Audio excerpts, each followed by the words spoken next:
राम मंदिर में प्रभु राम की सेवा करने के लिए राम जन्मभूमि तीर्थ क्षेत्र ट्रस्ट के द्वारा 6 माह पहले पुजारियों के लिए आवेदन पत्र जारी किया गया था। उस पर कई सारे आवेदन आए।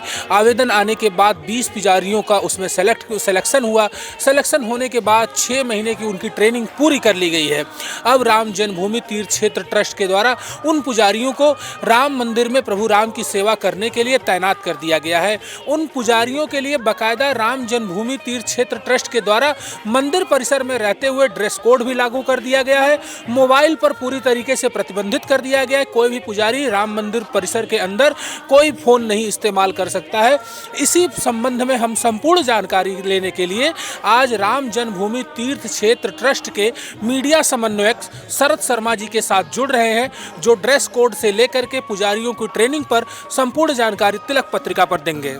श्री राम जन्मभूमि मंदिर निर्माण की प्रगति लगातार चल रही है और हम देख रहे हैं कि 22 जनवरी 2024 से जिस प्रकार से प्रभु श्री राम की प्राण प्रतिष्ठा हुई, उसके उपरांत जो है लगातार कार्यों का संचालन इतनी तीव्रता से हो रहा है कि वह हम सबको जो है कहीं ना कहीं प्रसन्नता प्रदान कर रहा है। इसी परिप्रेक्ष्य में 6 माह पूर्व जो है कुछ वैदिक जो परंपरागत रामानंद संप्रदाय से जो है मतलब प्रशिक्षित होकर ऐसे पुजारियों की नियुक्ति होनी थी, जिसके लिए प्रशिक्षण दिया गया और प्रशिक्षण जो है लगातार 6 महीने से चलता रहा है। अब वह अभी पूर्ण हो गया है और ऐसे जो पुजारी हैं वह लगातार परिसर के अंदर उनका जिस कार्य जो है वह करेंगे। इसके लिए श्री राम जन्मभूमि तीर्थ क्षेत्र ट्रस्ट ने पहले ही कह रखा था कि जो परिसर है उसमें अनेक व्यक्तियों की आवश्यकता पड़ेगी जो पूजन परंपरा के जानकार होंगे।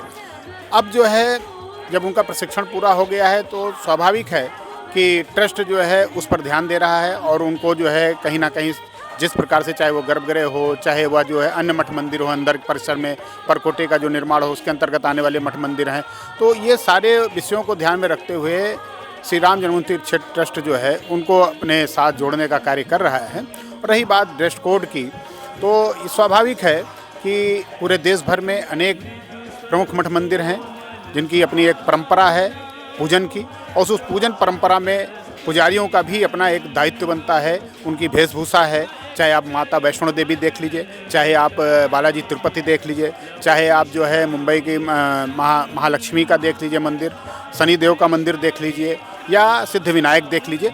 इस प्रकार से अनेक मठ मंदिर हैं जिनमें पुजारियों अर्चकों का जो है अपना ड्रेस कोड है। ठीक उसी प्रकार से यहाँ पर भी ट्रस्ट ने अगर इसको स्वीकार किया है कि हाँ ड्रेस कोड होना चाहिए, तो ये हम सब के लिए प्रसन्नतादायक है, क्योंकि इससे एक पहचान बनती है।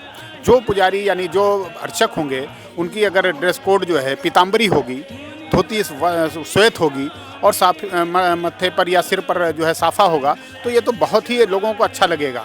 तो अगर इस प्रकार की बातें जो आई हैं उसका तो हम सबको बहुत ही आनंद हो रहा है कि पुजारी जो है अपनी परंपराओं का पालन तो करेंगे ही, साथ साथ अपनी संस्कार का भी पालन करेंगे, क्योंकि यह धोती, चौबंदी या पीताम्बरी रूप में तो भगवान श्री राम, या हम कहें कि भगवान विष्णु के जो है अवतार रूप हैं, तो पीताम्बरी तो उनका जो है रुचिकर वस्त्र है।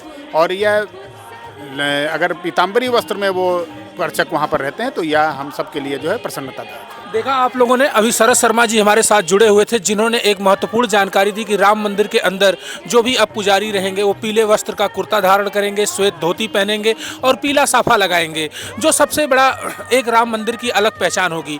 तो एक चीज़ और हम शरद जी से जानना चाहेंगे कि ये जो राम मंदिर के नए पुजारी नियुक्त हुए हैं, 20 पुजारी, क्या ये मुख्य पुजारी सत्येंद्र दास जी की अंतर्गत कार्य करेंगे, या सत्येंद्र दास जी की अब क्या भूमिका रहेगी इन पुजारियों के साथ? देखिए, ये तय करने का कार्य जो है श्री राम जन्मभूमि तीर्थ ट्रस्ट के जो हमारे पदाधिकारी हैं उनका है, और इसकी बाकायदे एक संचालन समिति बनी है।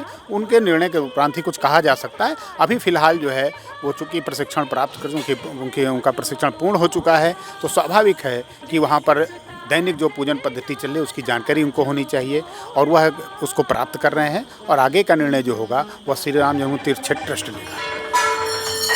एक और जानकारी मिल रही है कि अब नए पुजारियों को अंदर मोबाइल प्रतिबंधित रहेगा, इस पर आप क्या कहेंगे? देखिए, मोबाइल तो स्वाभाविक है कि दर्शनार्थियों का प्रतिबंधित है, अनेक लोगों का प्रतिबंधित है। मोबाइल जो है कहीं ना कहीं दुर्घटना का कारण भी बन जाता है। किस प्रकार से लोग जो है मोबाइल लेकर जो है तमाम तरह की सेल्फी वगैरह लेते हैं, तो ये विषय आया था और इसको श्री राम जन्मभूमि तीर्थ क्षेत्र ट्रस्ट ने प्रशासन के साथ मिलकर जो है इसका समाधान भी किया। और अब अगर पुजारियों को भी प्रतिबंधित किया गया हो सकता है एंड्रॉयड फ़ोनों को प्रतिबंधित किया गया हो, बातचीत के फ़ोनों को न किया गया हो, तो अगर उनके साथ बातचीत का कोई कहीं किसी की आवश्यकता पड़ती है तो वो एक ट्रस्ट उसको उपलब्ध कराने की भी बात कर रहा है। मुझे लगता है कि यह विषय जो है वह गंभीर है। अंदर जो है मोबाइल प्रवेश जो है हमारे श्री राम जन्मभूमि तीर्थ क्षेत्र के पदाधिकारियों ने निर्णय लेकर बंद करा रखा है। दर्शनार्थी नहीं ले जा रहे हैं, तो अर्चकों से बातचीत का तो क्रम अनेक माध्यम है, लेकिन एंड्रॉयड फ़ोन को ले जाने के लिए उन्होंने शायद संभवतः प्रतिबंध लगाया है। अभी मेरे साथ शरद शर्मा जी जुड़े हुए थे जिन्होंने तिलक पत्रिका पर महत्वपूर्ण जानकारी को दिया। मैं देवेश पांडे, अयोध्या।